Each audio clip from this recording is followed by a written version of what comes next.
Okay, so dear Dharma practitioners, be comfortable yourself and relax your body and keep your back straight, neck head straight in one line and your right palm on your left. Gently close your eyes and bring attention to this bell sound, and while you're focusing to the sound, mentally relax your body, relax your mind and relax your breathing with your thoughts. So do nothing extra. Just follow the sound, please.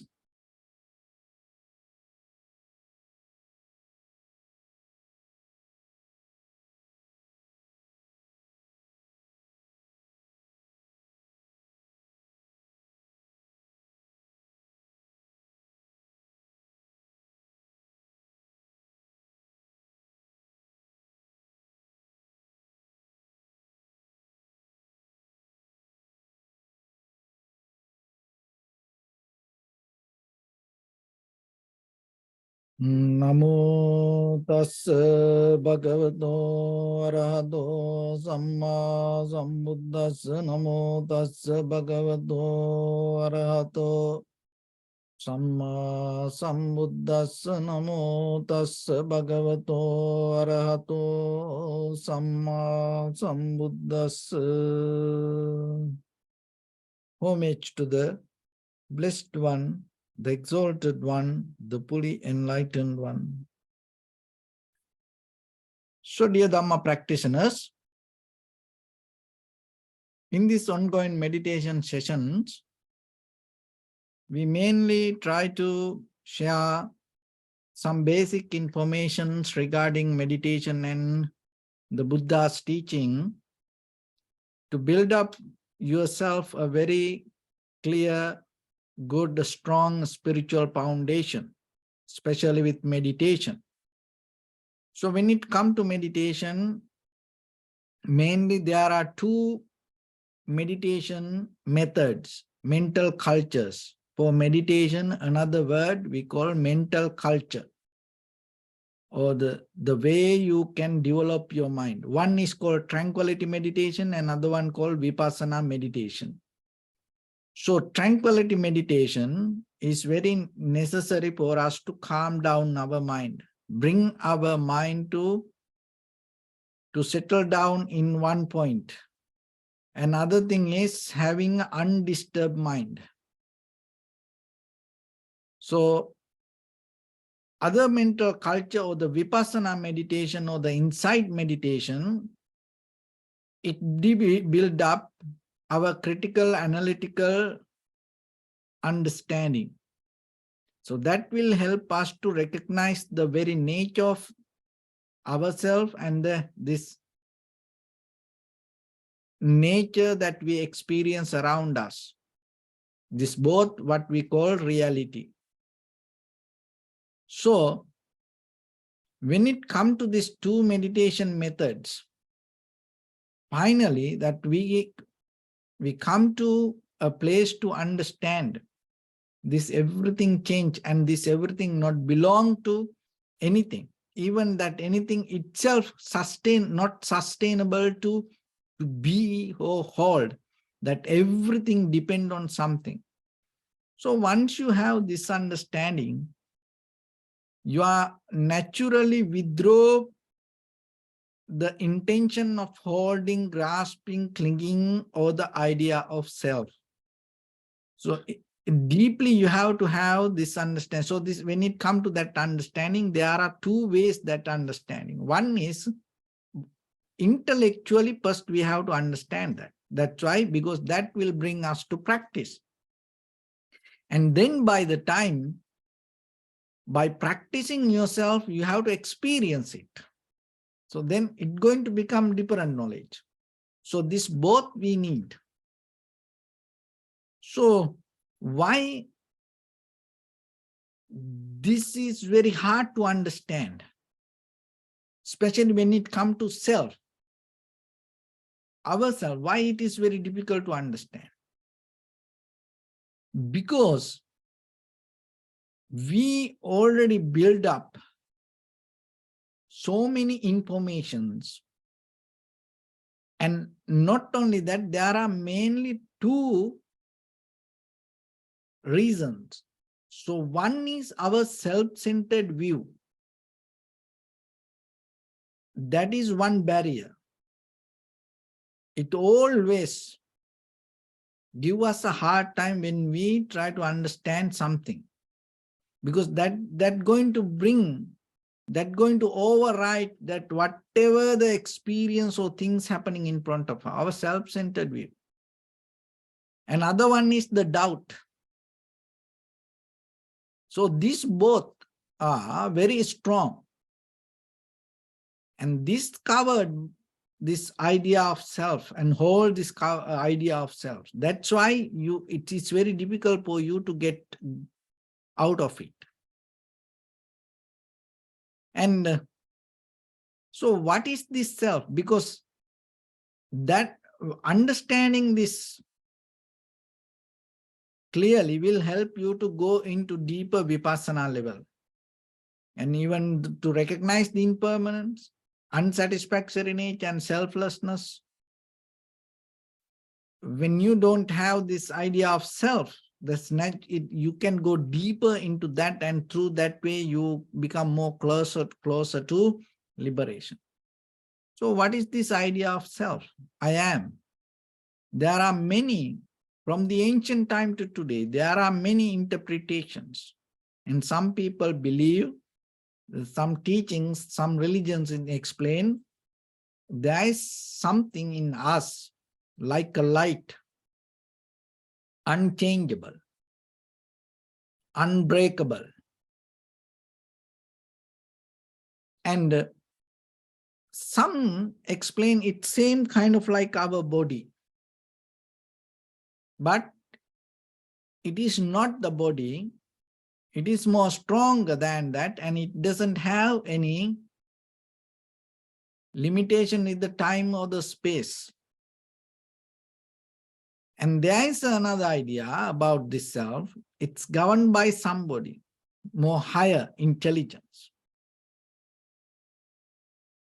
So when it comes to us, this idea of I, me, my, always hold us to this unchangeable self.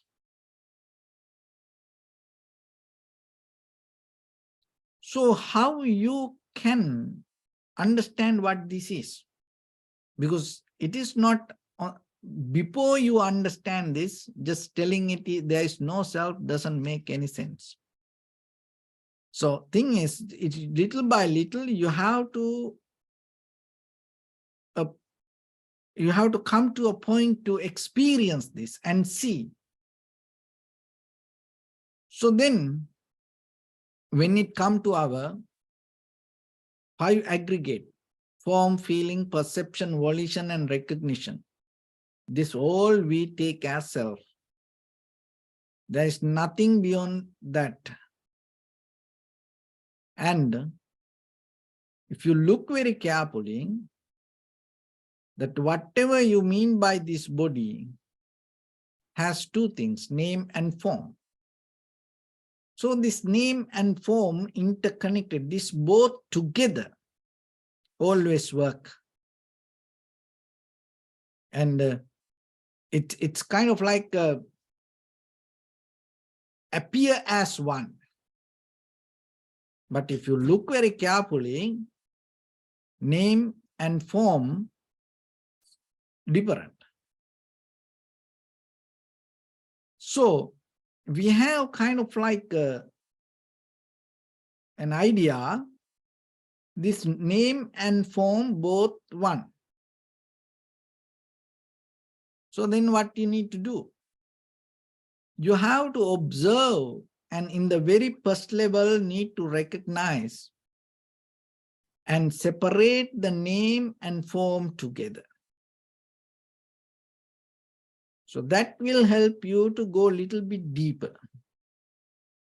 That's why when you observe, the breathing means inhalation, exhalation. So breathing it's kind of like a breathing is life. And then in that life, you have inhalation, exhalation, both. So when it comes to ourself, there are 2 things. name and form. So when we start our inhalation, exhalation, where the practicing inhalation, the observing the sensation of inhalation, exhalation, as the very first step, we start to separately recognize inhalation as inhalation, exhalation as exhalation. So that gives some kind of ability, skill for yourself to separately see things.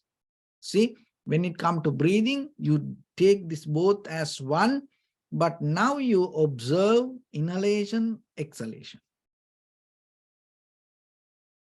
It takes time sometimes.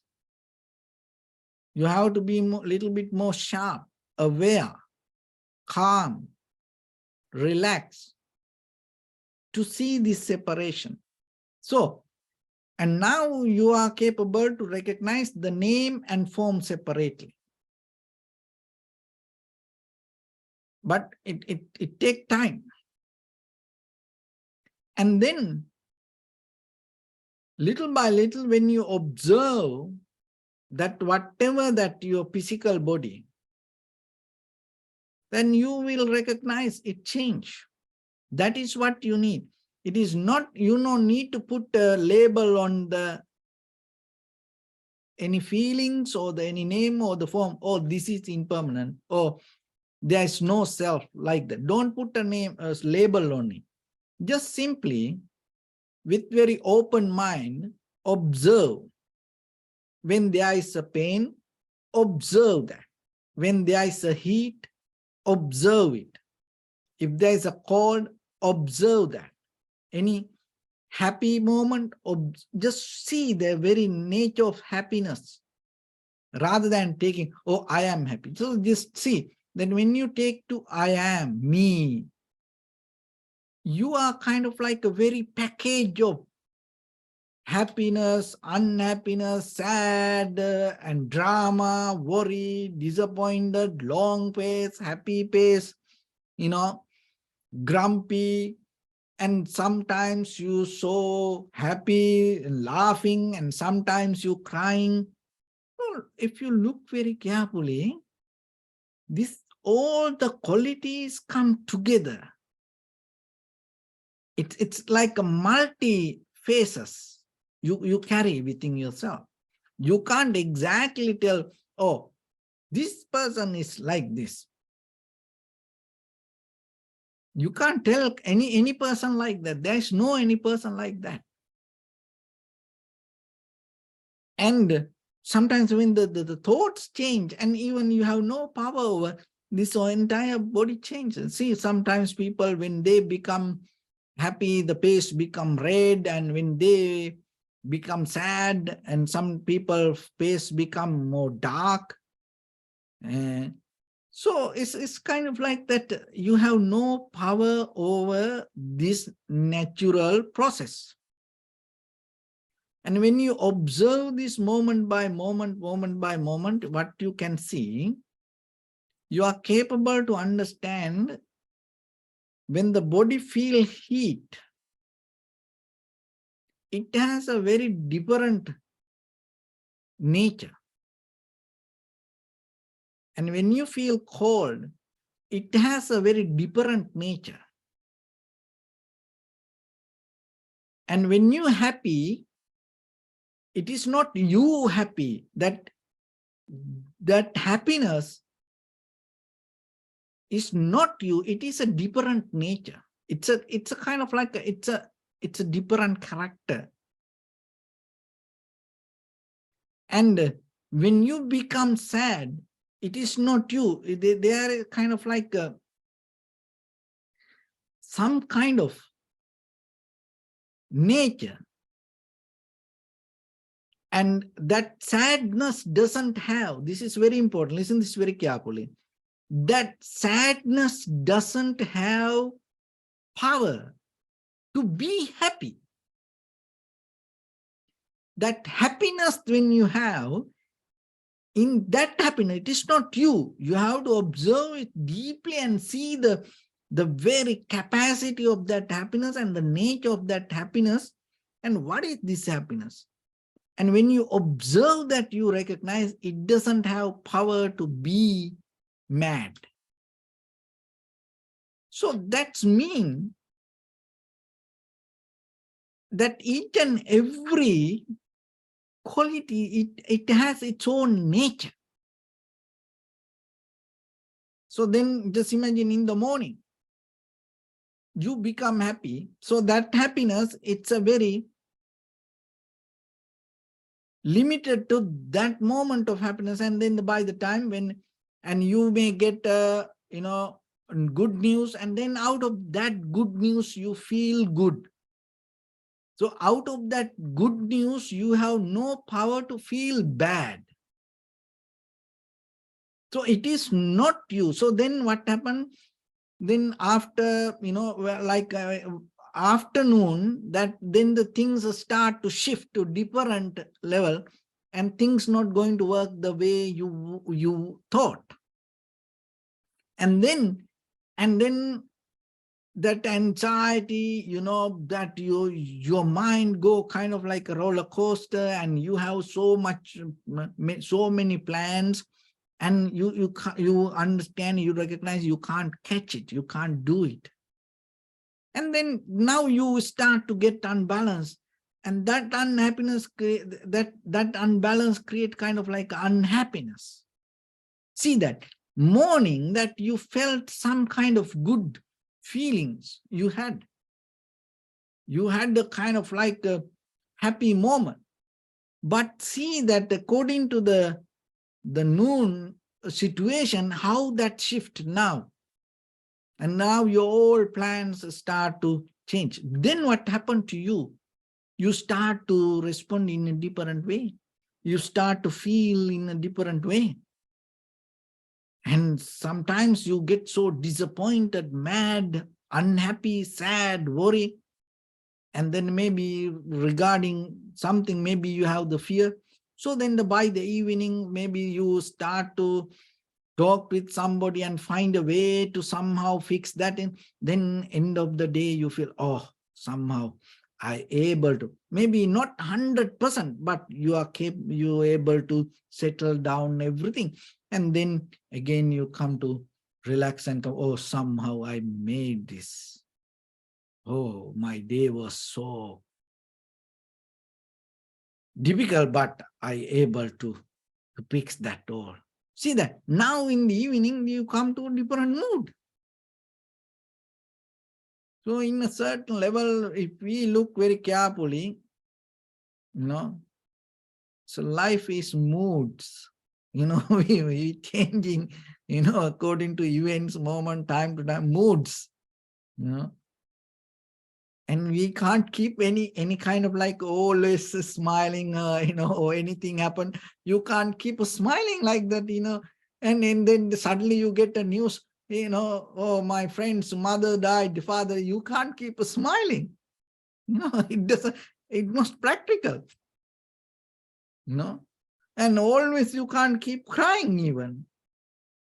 See that it's you change itself. So in the vipassana level, what happens? You start to recognize this change. Just imagine, you don't need any big theories, any big sutras to understand it. From morning, if the situations change, and afternoon, if that situations change, in the evening, during this 12 hours, see that you went through the change, that everything, physically, mentally, everything changed. So the very first, try to see that. When you're going to see that, you recognize that whatever happiness, whatever sadness, disappointment, unhappiness, worry, fear, joy, lust, and any kind of sensation, feelings, heat, motion, and tightness, these all arise with the reason And it is not unchangeable. This is very important. It is not unchangeable. It is not solid. This all change. And once you recognize that, it enter you to see a little bit more deeply regarding this life. And that open the window or the door for yourself to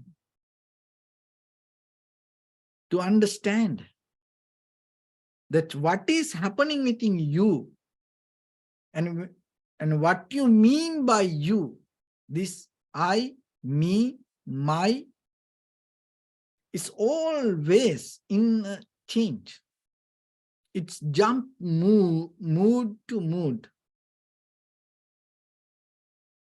And that is the very first thing that I need to understand in the beginning. And once you recognize that, it withdraw you from, it detach you from, it divorce you from this interference. This is me, I am, oh, I feel sad, I feel worry, I feel happy. So it withdraw you from that feelings. That is what you need. Don't try to precondition your mind. Don't try to put label on, oh, this is not me, or this everything in. No, you don't need to do anything. You just simply, if there is a heat, you just observe it. If there is any sensation, you observe it. Any feeling, you observe it. Any thought, you observe it without interfering, just see it. But this is when you see that, because you're going to recognize what it is there. The Dharma means that what is you. It is not you separately bringing something. Change means you. There is nothing unchangeable in you. Impermanent means you. There is nothing from outside. Suffering means you. There is nothing outside. It is you. It is a different way that introduce you.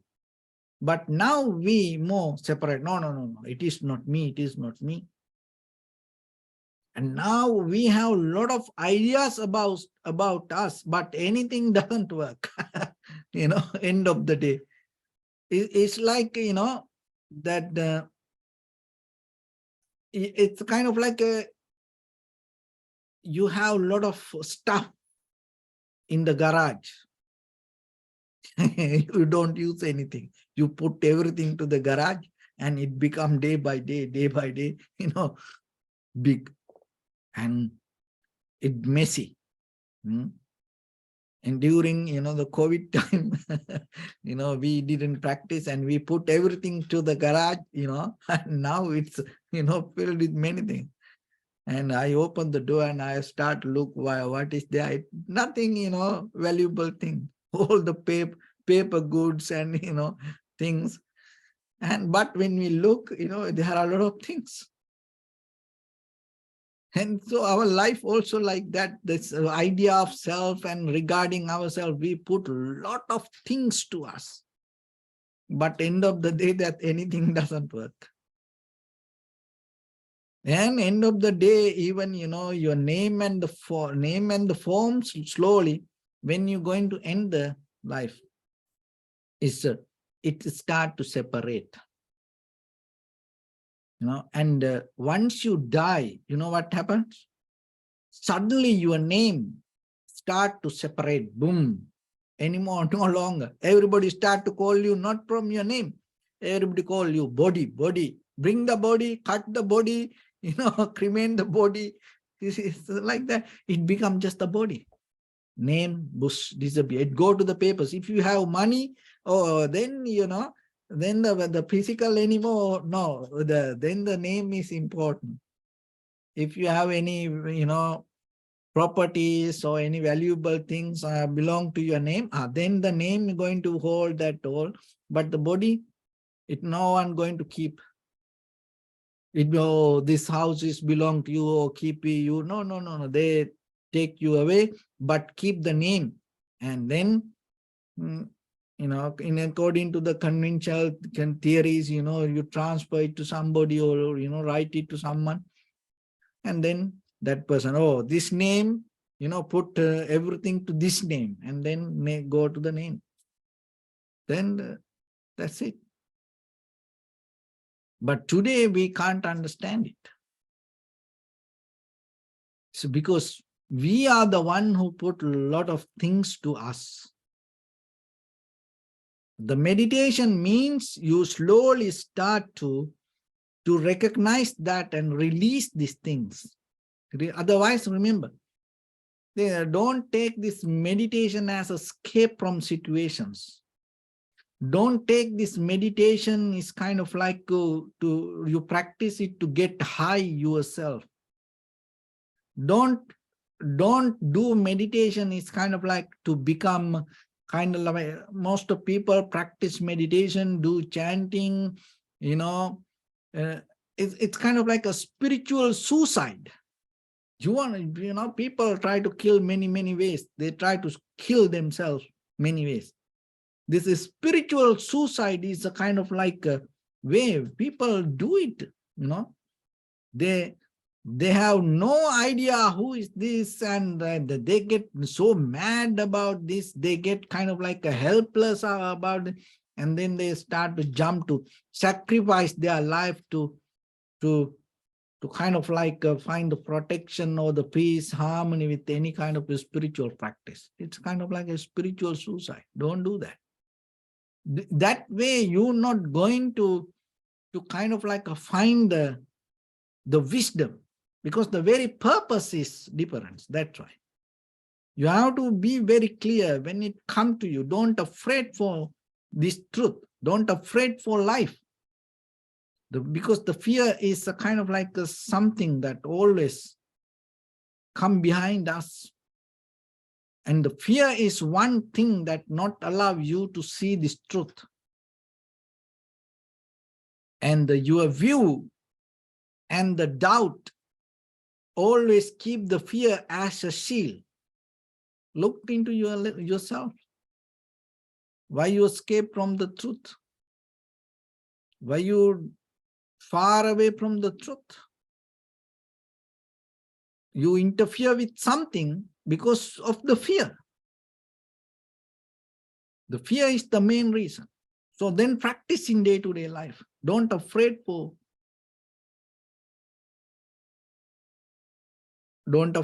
people. Don't afraid for the situations. Don't afraid for the change. Don't afraid for the pain. Don't afraid for the suffering. There's no point you afraid for that, because it is you. Look at from your home, from birth to today, whole your life, what happening? It's suffering. So recognize that. Don't afraid for that. And don't afraid for the death even. Why? Because every day this happening to us. We don't see it. Your aging means what? You dying. Otherwise, suddenly you're not going to vanish. No. Everybody can see how we die. Ourselves, we can see how we die. So don't afraid for that. Because when you're afraid, you can't see it. When you can't see it, you can't understand it. When you can't understand it, you can't recognize it. You can't go into deeper. You can't experience it. If you can't experience it, you're not going to get this Dharma. So don't afraid. That's why basic level in the conventional life, don't afraid for life. Get out of the fear. Because when it comes to meditation, the one of the thing deeply, when you can't go deeper, because unknowingly you have fear. most of people. Most of the practitioners, it's kind of like you hold it to something and then you try to jump. You can't. That's why when you observe deeply, you hold it to. That's what you hold, your point of view, your mental view, or the self-centered idea. And with holding to that, you can't see. That is what happens. So let go of this self-centered view or the ego or the me, my, I. So this kind of positions, at least when you practice meditation. And then little by little, you can see you are capable to go deeper, go deeper, go deeper. And so somehow through the meditation, when you get a good, very clear background to see what happens, you are capable to see separately. And that will bring the idea of this whole. So matching this both and experiencing it without attachment to that is bring the liberation. So it is not that you intentionally, oh, I'm not going to hold it. It's kind of like not like that. By thinking you can't do this. This letting go and calming the mind, the body, thinking you can't do it. Understanding is necessary. But just by thinking itself not going to work for you. When it comes to practice and experience it, it's going to take you to different level of understanding. So it is your responsibility to get into that. So when it comes to then self, idea of self or the I am or the soul, and rather than telling it permanent or impermanent, start to look what this is, what you mean by soul, what you mean by self, what you mean by I. First clarify that. And then observe it, what it is and how it happens. And then you will see that whatever you hold as self is not independent. It is not sustainable.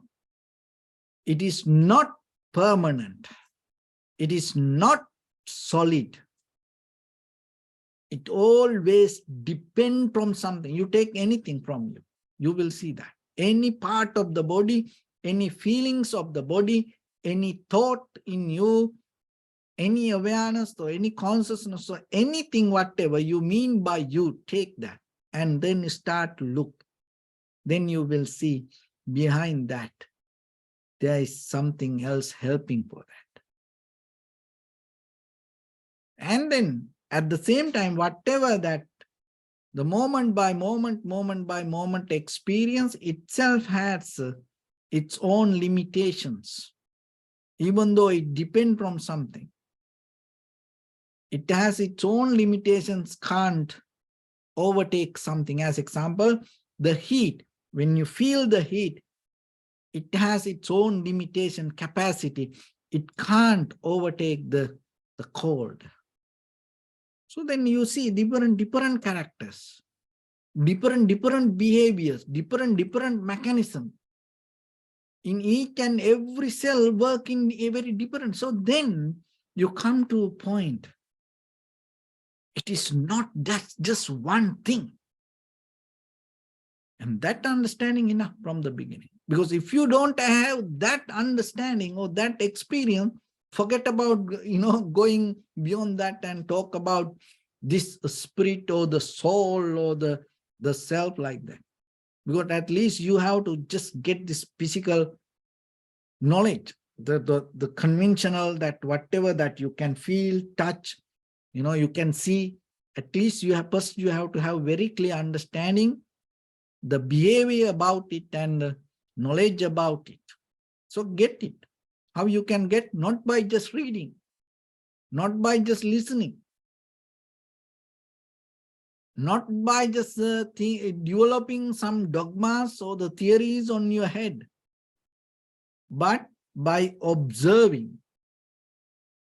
And take your own body. Don't try to get someone else. Take your own body and observe in the present moment, not the past or the future. In the present moment, that means whatever happens in this very moment, observe and see that.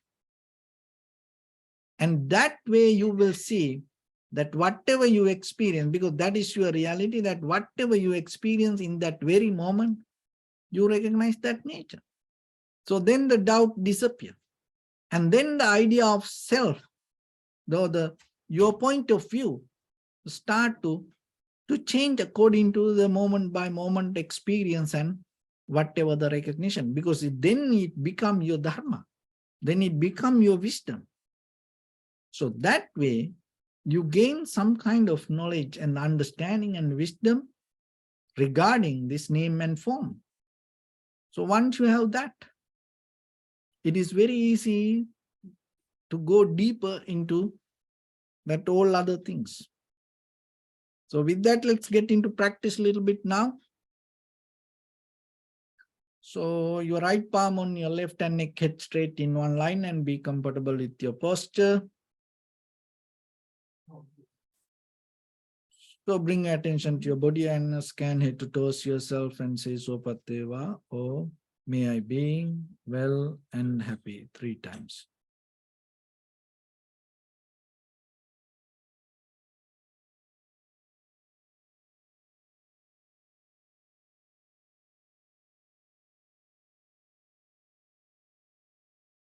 Take a moment and think. We gathered here in this moment to practice this ancient meditation technique.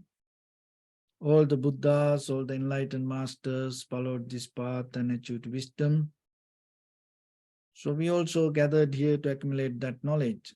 In this moment with this sitting, may my body become more comfortable, may my breath be more smooth, may no difficulties come to me, may all the success come to me. Also think for a moment, this is the last moment we're spending in this very lifetime, and detach your mind from all your past memories and as well as any kind of future thoughts. Just try to remain in the present moment, observing the sensation of your inhalations and exhalations. So in the beginning, deeply and gently, breathe in, breathe out 3 times and find the sensation, please.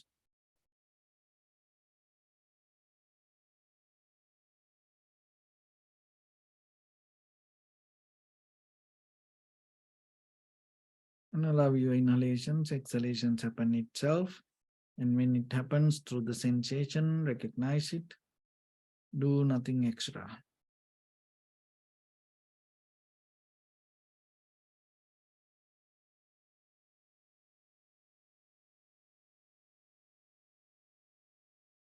If your mind go here and there, bring it back again and again. Settle down with the sensation and see it separately.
Bring your attention to your body, please.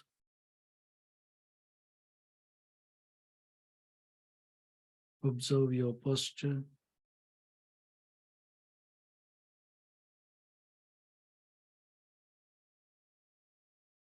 We cultivate loving kindness and compassion in our heart and radiate it as a light through entire your compound, village, city, state, country, world, around this universe. Also, as far as you can, through galaxies, other planets, stars. Reminding yourself like this. With clear intention, mentally repeat after me.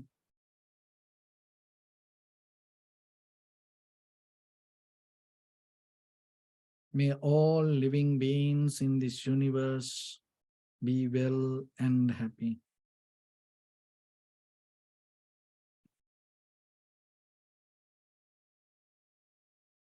May everyone be happy and safe. And may their hearts be filled with joy.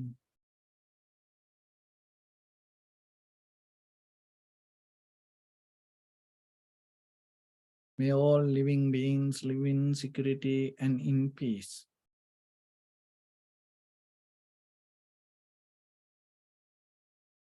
Beings who are frail or strong, tall or short, big or small, visible or not visible,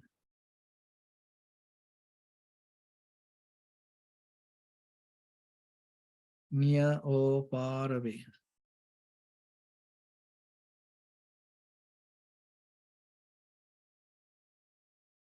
Already born or yet to be born.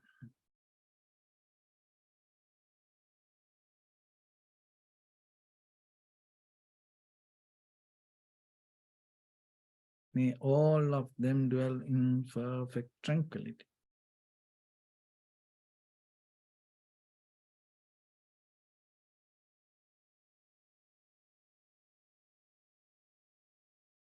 Let no one do harm to anyone. Let no one put the life of anyone in danger. Let no one out of anger or ill will wish anyone any harm.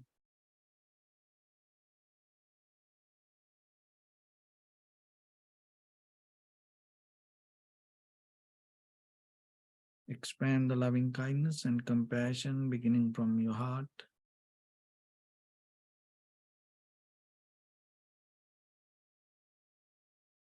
Forward. Visualize yourself and send it as a light.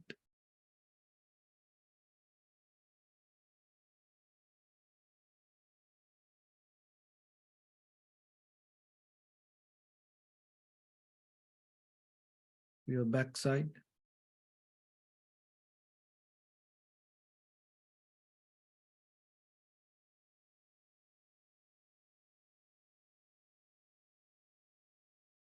To your left side.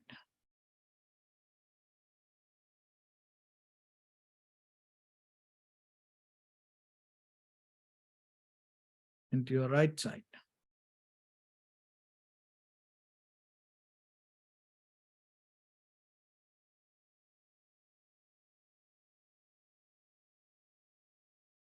Downward.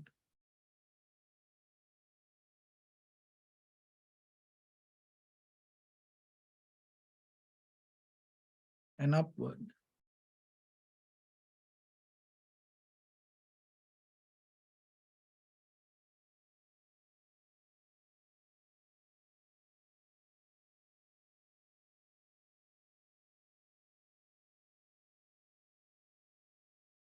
To all 6 directions at once.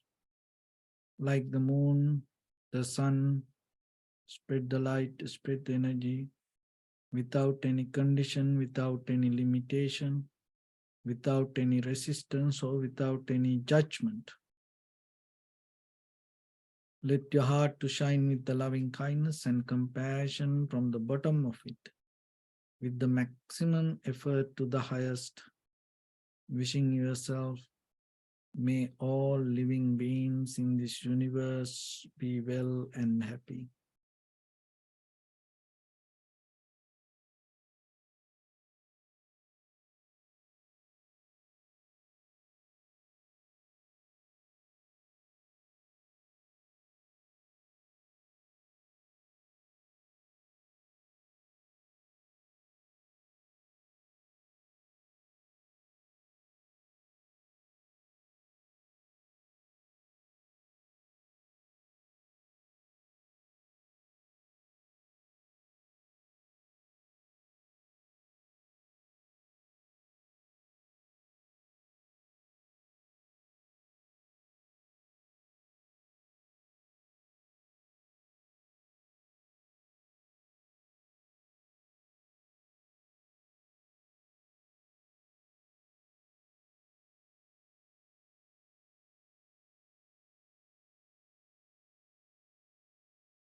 Say sadhu, sadhu, sadhu. So first of all, we offer this practice to the great qualities of the Buddha, Dhamma, and the Sangha. And also by the power of this meritorious deed, may all of us attain to the supreme bliss of Nibbana. May all your guardian angels and deities will receive these merits and increase their longevity and protect all of you from any kind of planetary influences or any ill effects. Ittavata chammi sampadam punya sampadam sabbe deva numodantu sabba sampatti siddhya sabbe bhuta numodantu sabba sampatti siddhya sabbe satta numodantu sabba sampatti siddhya Imaya Dhamma Nudhamma Patipattiya Buddham Pujemi Dhammam Pujemi Sangham Pujemi Addaya Imaya Patipattiya Jati Jara Vyadi Maranam Ha Paribunjisami Idamme Punyakammang Asavakkaya Vahang Hotu Sabba Dukkha Pamunchatu. Bless you.